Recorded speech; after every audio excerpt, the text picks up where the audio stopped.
Bienvenidos a Expresando Salud, este espacio en donde siempre converso con algún especialista temas relacionados con la salud física, mental y también emocional. Soy Adriana Boscan y hoy estoy contenta, me visto de rosa porque este episodio es especial, es en exteriores y es para crear conciencia sobre el cáncer de mama, lo que toda mujer debe saber sobre el cáncer de mama. Por eso conversaré con el doctor Camilo Vivas, él es cirujano, oncólogo, mastólogo quien nos dará el ABC del cáncer de mama desde su punto de vista como especialista.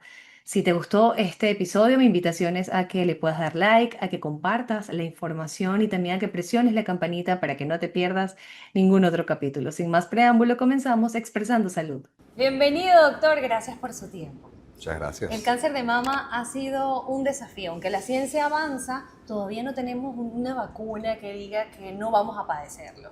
Es por eso que en este espacio quiero que nos enfoquemos en nuestra herramienta más poderosa, que es la detección temprana. Así es. Antes la campaña era Tócate. ¿Por qué ahora no podemos usar esa campaña solamente Tócate? Cuando nos tocábamos o se tocaban nuestras pacientes, encontrábamos una paciente con una enfermedad muy grande. Una lesión que se palpaba, era una lesión de 2 centímetros, probablemente tenía la axila comprometida. Entonces, esos eran los pacientes que al final podían no irles tan bien. El secreto del diagnóstico temprano del cáncer de mama es que sea detectable solamente en imágenes. Entonces no podemos morir con el tócate porque esa no es la clave. La clave es evalúate o mamografíate. Entonces se establecen los parámetros para hacer el diagnóstico de pesquisa solamente con las imágenes. Entiendo. Vamos a definir para nuestra audiencia qué es el cáncer de mama de manera sencilla y la clasificación de sus estadios. Bueno, el cáncer de mama, como cualquier cáncer, es la multiplicación descontrolada de la célula. Esa multiplicación descontrolada puede ocurrir en cualquier parte del cuerpo y en el caso de la mama puede ocurrir en el tejido glandular, que es el que produce la leche, que sería el lobulillar, y en el tejido ductal, que son los ductos que llevan la leche desde el lobulillo hasta el pezón en la época de la lactancia, que representa prácticamente el 90 y tanto % de los cánceres de mama. Entonces tenemos estas dos variedades y dependiendo de el tamaño y dependiendo de otras características, pues iremos a hacer una clasificación por estadios que va a variar de paciente a paciente. Claro, hay pacientes que dicen, no, mi estadio es, no sé, 4, 3, y dependiendo del estadio es cuando se Eso ve la tiene gravedad. un pronóstico, ¿sí? Tiene un factor pronóstico, el tamaño, y que que la enfermedad haya llegado hasta otros sitios como la axila o incluso más allá de la axila. Anteriormente se decía, si mi mamá, mi tía, mi abuela sufrió de cáncer de mama, seguramente pues yo tengo más, a lo mejor, factor de riesgo Sí. de padecerlo. Hoy en día se han visto nuevos cánceres. ¿Eso ha cambiado? El factor de riesgo personal y familiar siempre ha tenido importancia para las pacientes. Una mujer que ha tenido un marcador de riesgo o un cáncer de mama es una paciente que tiene por lo menos el doble del riesgo de hacer cáncer de mama. Una paciente que tiene a familiares de primera línea, como la hermana o la madre, también tiene el doble de riesgo de hacer cáncer de mama. Entonces, esas pacientes que están atadas a esa cercanía con el cáncer de mama, pues tienen que tener mayor cuidado en evaluarse, en estar pendientes, porque pueden hacer un segundo cáncer de mama o pueden hacer un cáncer de mama por el riesgo de la familia. Claro, genéticamente hablando. ¿Qué otros factores de riesgo tiene la mujer de padecer cáncer de mama? Bueno, hay factores de riesgo que son que podemos modificar y otros que no podemos modificar. Por ejemplo, ser mujer. Ser mujer es un factor de riesgo que tienen ustedes que no pueden modificar.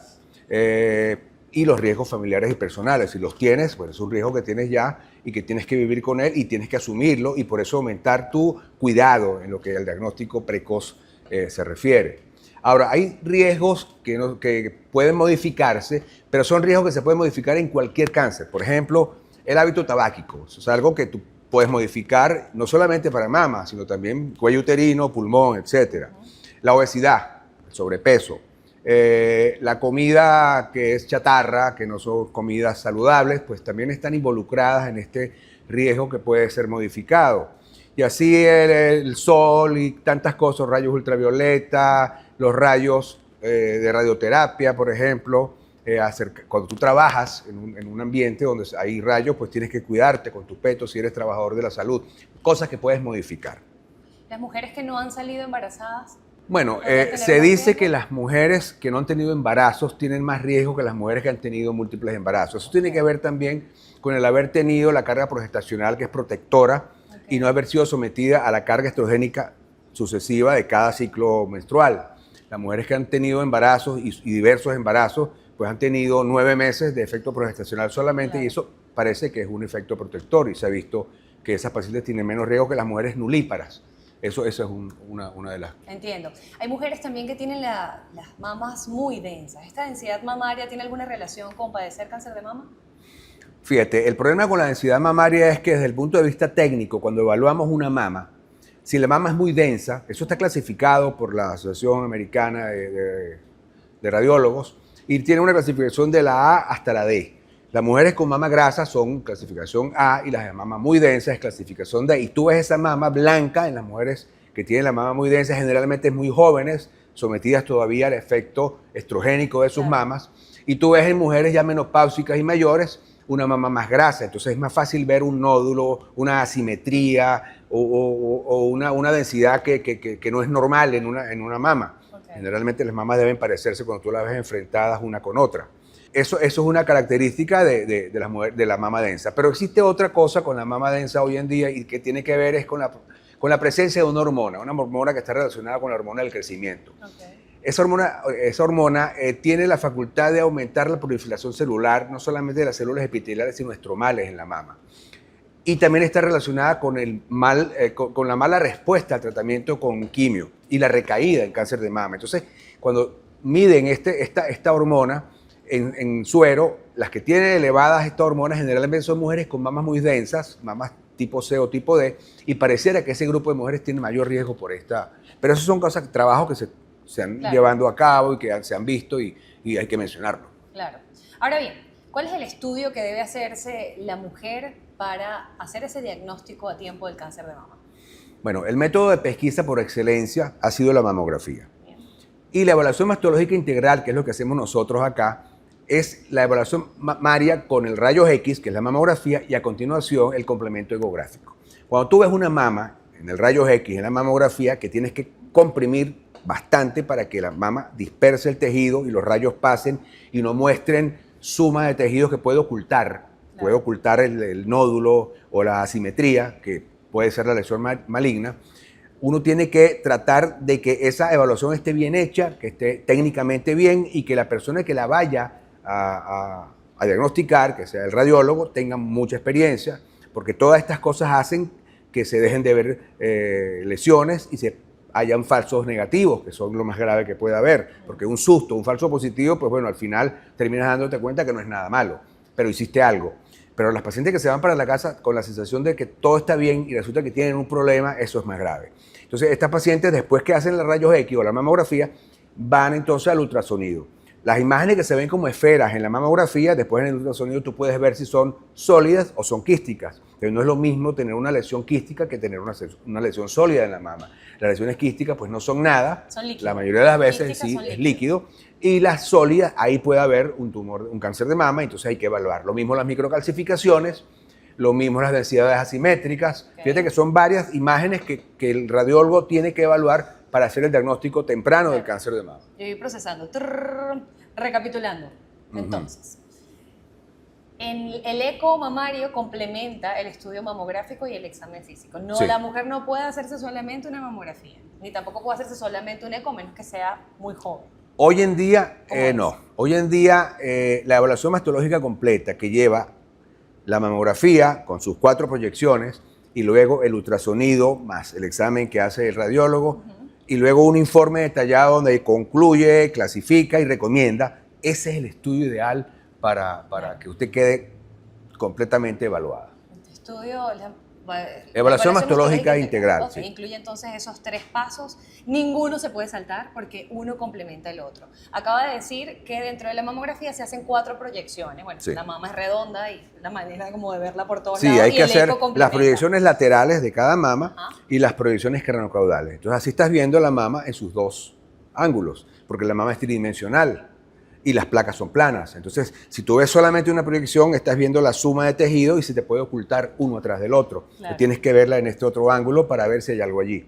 Cuando hay implantes se hacen otras proyecciones, porque el implante cuando lo haces, la proyección que incluye al implante, tú vas a ver es el blanco del implante y el tejido muy poquito aquí y puede quedar oculta cualquier lesión allí. Hacemos una proyección donde empujamos el implante hacia atrás, nos queda todo el tejido hacia adelante, entonces vamos a ver el tejido mamario con mayor claridad. Eso tiene su nombre, eso se lo van a decir. Y entonces esas pacientes van a tener entonces doble juego de placas, doble apriete de mamas. 8. Son 8, sí. Gracias, 8. No 2 ni 4. 8. 8. Claro, y diagonal, es la posición, bueno, ¿cuál es el mejor momento? Porque hay mujeres que se quejan. Yo siento que no duele, sino que es incómodo. Pero hay un mejor momento para hacerse la mamografía como mujer. Cualquier momento es bueno. Pero yo les recomiendo que vengan después de la menstruación a las que ven menstruaciones. Claro. Vino la menstruación, pasaron los 4 o 5 días de regla, espera que tengas la semana y te evalúas en esos días. En esos días también se puede hacer el autoexamen mamario. Es bueno conocer su mama. No digo que tocarse sea malo. El tócate pues tuvo su época. Pero claro, las pacientes se tocaban y no sentían nada, no saben examinar su mama y pasaba por debajo de la mesa hasta para estudiantes y para médicos, incluso tocar una mama es difícil. Entonces, claro, hemos ido cambiando la cosa por evalúate mejor y ahora le hacemos esa propaganda al evaluarse completo. Pero también hay que tocarse porque es ahí lo que llamamos los carcinomas de intervalo. Los carcinomas de intervalo son carcinomas que aparecen entre una evaluación mastológica y otra. Entonces, si la paciente no se toca cada mes después de la menstruación, no se va a dar cuenta que apareció algo raro.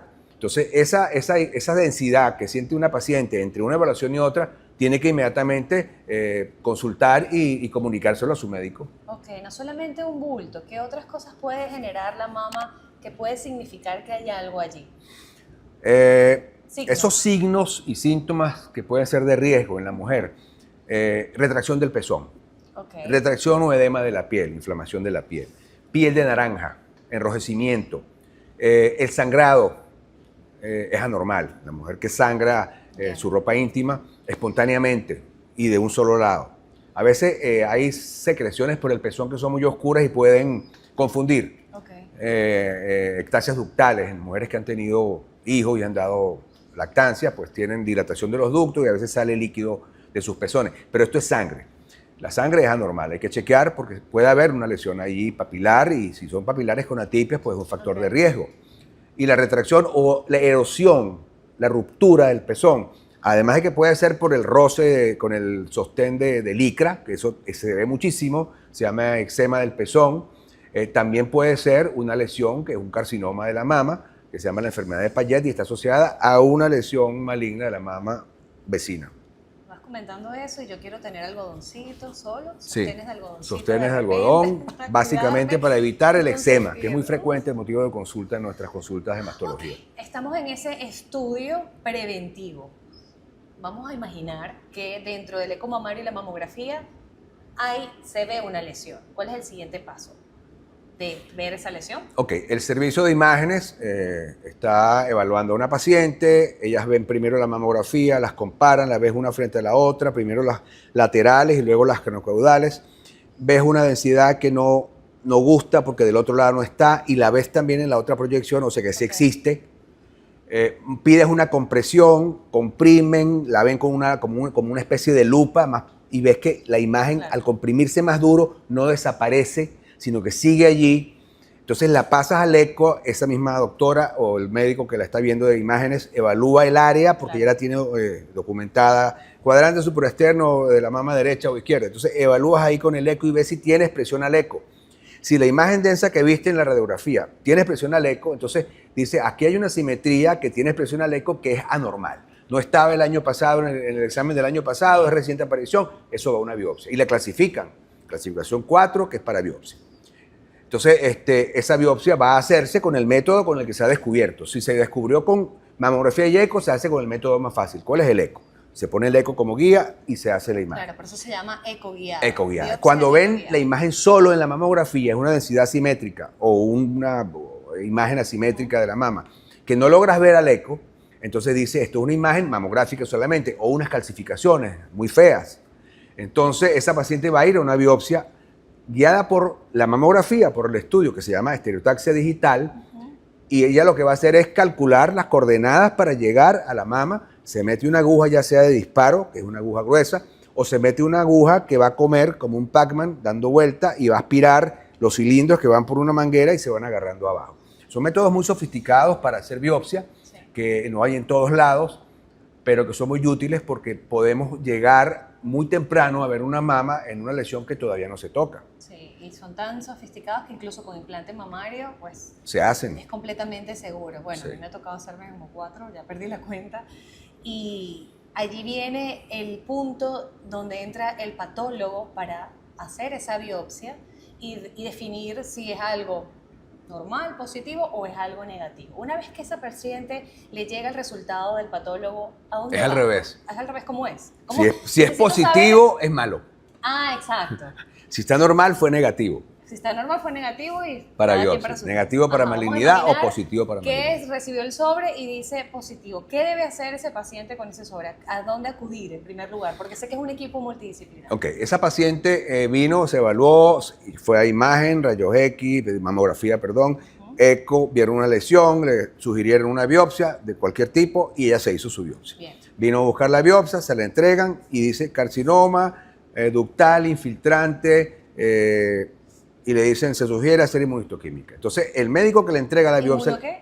La inmunistoquímica es una prueba en donde vamos a ver otras características que no son solamente la histología, sino características biológicas de la mama, si ella es receptores de estrógeno positivo, si tiene sobreexpresión de CERV2, si tiene proliferación muy rápida, entonces se está dividiendo muy rápido. Todo eso te da información adicional a la que te da la patología con el microscopio. Y con eso el médico toma decisiones, el oncólogo clínico toma decisiones y se arma un plan de tratamiento para esa paciente. Entonces aquí el asunto del equipo multidisciplinario es muy importante. Uno no toma decisiones solo. Me llega la paciente a mí con la biopsia y yo le pido la inmuno y vemos si ella clínicamente es un estadio temprano, pudiera ir a cirugía. Si ella es un estadio más avanzado, tendría que ir a neoadyuvancia con quimioterapia y después se invierte el orden, va a ir a cirugía, porque ya estamos hablando de una enfermedad que se fue de la mama y está a nivel de axila o más allá inclusive, o lesiones muy grandes que se pegan al pectoral, se pegan al pezón con lo que llamamos a la piel, que es lo que llamamos localmente avanzada, que son los estadios 3. Todas esas van para neoadyuvancia con quimioterapia.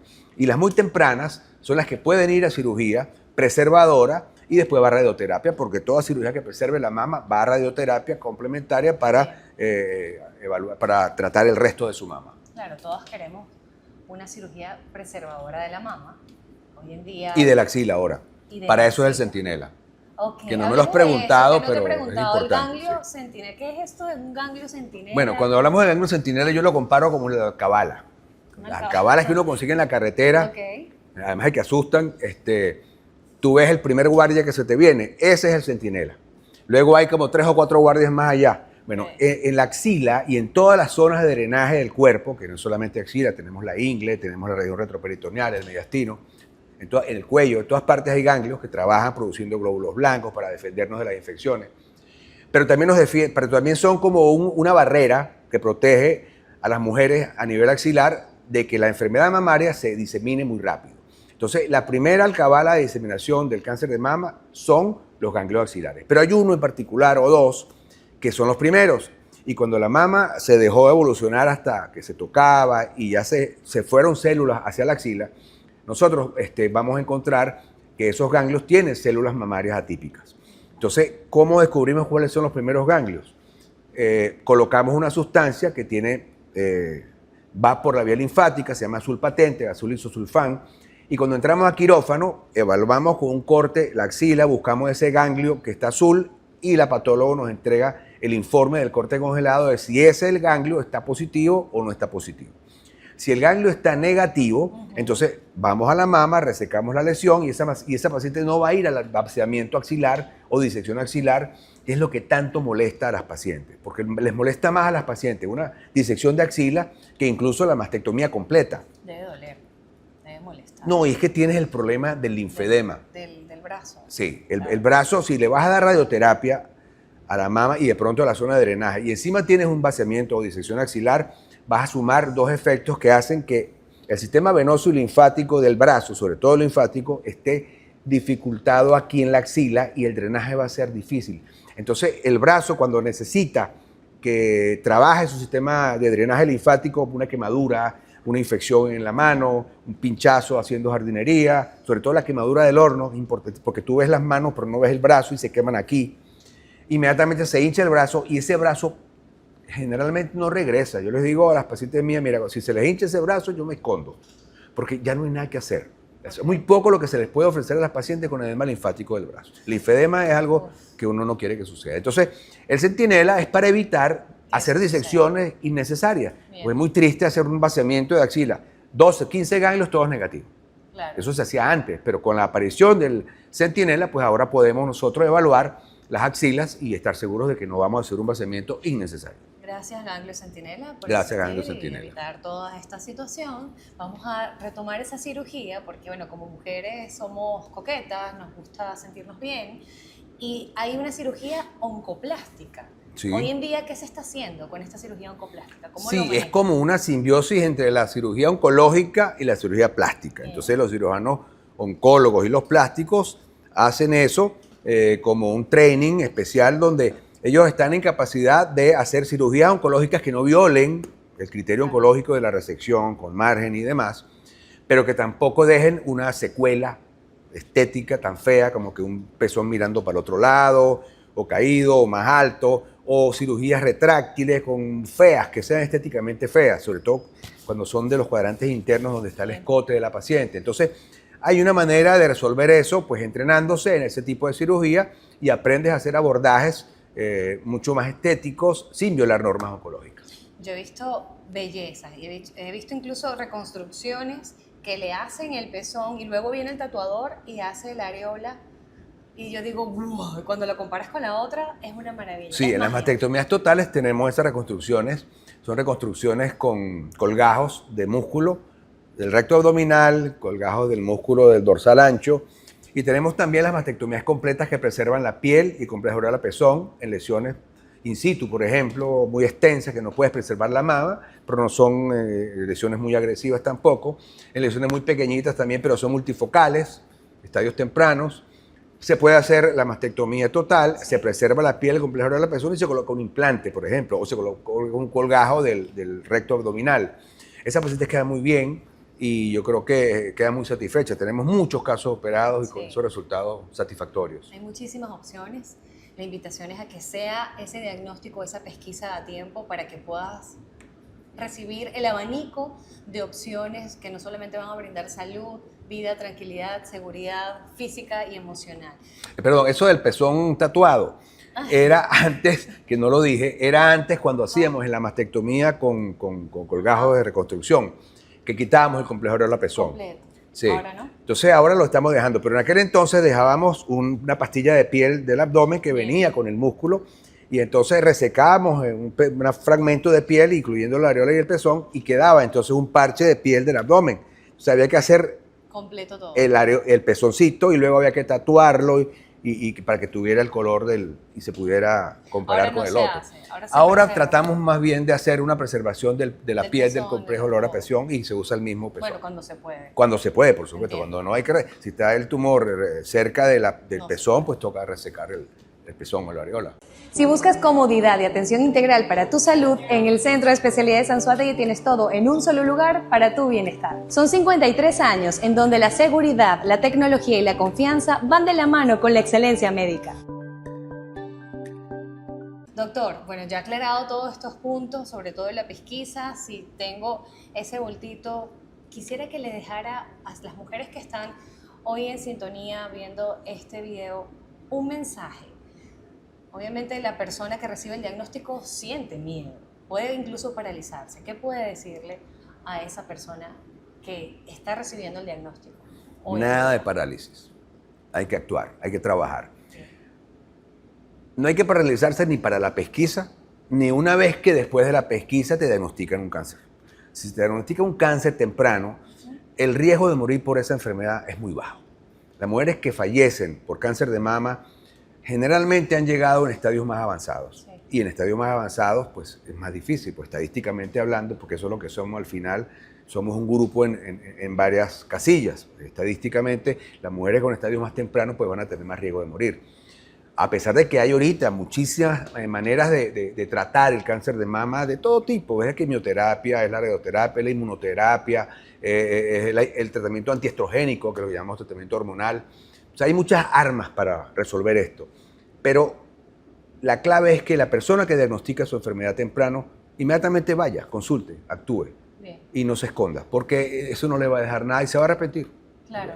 Incluso hay un componente emocional, no sé si lo ha podido vivenciar en sus consultas. Esa paciente con ese diagnóstico, ¿usted ha visto o dentro de la historia se ha podido preguntar si hay algo emocional, de esas emociones desagradables, alguna vivencia que...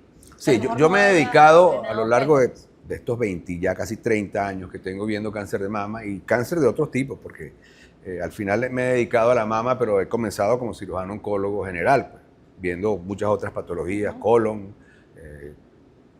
y más, ¿no? Cabeza y cuello. Pero uno va dejando de hacer muchas cosas porque al final tienes que irte parcelando en un área porque no puedes hacer de todo. Es tan extensa la cirugía oncológica que tienes que dedicarte a una cosa en particular. Pero yo he visto mucho que las pacientes en las que su respuesta inmunológica decae por tristeza, por depresión, pierden esa protección. Y el sistema inmune, hoy en día, bueno, fíjense, ¿quién se ganó el premio Nobel de Medicina ahorita y Fisiología? Se lo ganaron 3 investigadores, un japonés y 2 americanos, entre esos una señora. Y básicamente fue la inmunología. O sea, están buscando a través del sistema inmune la respuesta a todos nuestros problemas relacionados con el cáncer. Sí. Porque el sistema inmune se encarga de protegernos. Claro. Y si el sistema inmune está decaído, esas pacientes o recaen o inician una enfermedad maligna. Y yo lo he visto mujeres que han tenido una sobrevida de 10, 15 años, enviudan y de pronto llegan acá con una enfermedad metastásica en pulmón, en hueso. Y tú dices, pero si estaba libre de enfermedad. ¿Pero qué hubo? Hubo una tristeza que no supo manejar, que no supo drenar. Okay. Y a lo mejor esto es una observación que no tiene ningún valor científico, es personal, pero yo creo que si sumamos la de muchos colegas, pudiéramos hacer un buen trabajo sobre el tema. ¿Sí? Doctor, entonces, mensaje final para mantener ese sistema inmune arriba y hábitos saludables. Cuando llegue el momento, si le toca, pues pueda manejarlo de la mejor manera esa paciente, la mejor actitud. Primero la familia es muy importante. Escoger un médico con el que sienta empatía, muy bien, porque la relación médico-paciente es muy importante, para que sienta que esa relación que va a tener con su médico va a ser fructífera y tiene confianza. Esa persona tiene que tener confianza en su médico. Somos muchos, vamos a ser 3 médicos las personas que vamos a ver a ese paciente. Y tiene que ir haciendo eso progresivamente, ir conociendo a sus médicos y confiar. Y tiene que ponerle a su enfermedad amor para salir adelante, porque si ahí tienes la familia depende de ti, vive contigo y ellos te van a ayudar. Es una cosa que compromete a mucha gente y eso es importante, hay que comprometer a todo el grupo familiar para salir adelante. Yo voy a agregar, hacer cosas que te hagan sonreír. Sí, hay que buscar... Mantener la mejor actitud ante ese diagnóstico tan difícil. Nadie dijo que iba a ser fácil, pero en vista de este abanico de opciones y de posibilidades que nos brinda la tecnología, la ciencia, unida a una buena actitud, creo que las pacientes pueden tener mejor calidad de vida. Muchas pacientes han sobrevivido y hoy en día pues son mis amigas y... Me imagino. Me llaman, me escriben, cada vez que salgo en las redes con un tema como este, me escriben montones de mensajes que yo agradezco muchísimo, ya saben que yo las quiero. A veces no recuerdo el nombre exactamente porque tengo muy mala memoria, pero sé que son mis pacientes y yo las quiero a todas. Gracias, doctor. Gracias por toda la labor que hace. Gracias por ser un ángel en cada una de esas personas que toca su consulta. Además que usted vivió en carne propia lo que se siente ser paciente oncológico y me gustaría que esas personas que también están viendo este video sepan que, y usted lo pueda decir, qué cambios hubo en el doctor Camilo Vivas una vez que fue también paciente oncológico. Bueno, cuando me senté en esa silla, lo primero que me dio fue miedo, pero yo no me paralicé. Yo salí corriendo cuando se me elevó el antígeno a mi médico de cabecera, que es el doctor Mario Marín, y él me mandó a hacer mi biopsia, me dijo, esto no me gusta, vamos a evaluarte, y salió el resultado. Me recomendó, ¿quieres operarte con robótica? Sí, bueno, me refirió a un centro donde se hace robótica en el país, en Caracas, y bueno, y aquí estoy después de 3 años, bien, con un marcador en 000, y espero seguir así, pero no me paralicé. Lo hice porque tengo una familia que amo y con la que tengo que estar muchos años más. Amén. Y yo creo que todos ustedes tienen que pensar de esa manera y evitar caer en la depresión y dejarse. No podemos dejarnos. Gracias, doctor. Gracias infinitas por su testimonio, por compartir sus dosis de sabiduría en este espacio donde siempre queremos expresar salud, pero no solamente con nuestras palabras, también con nuestros pensamientos y con nuestras acciones. Recordando siempre que prevenir es sumar vida y en el cáncer de mama la prevención es acción. Nos vemos en un próximo episodio. Chao. Gracias, doctor. Gracias. Este espacio fue presentado por Centro de Especialidades Anzoátegui, todo para tu salud en un solo lugar. JL Camejo, corredor de la actividad aseguradora. Laboratorios Biodata, calidad y tecnología al servicio de toda la familia. Dermatricia Fresh, luce la mejor versión de tu piel. Satelca, comunicación confiable.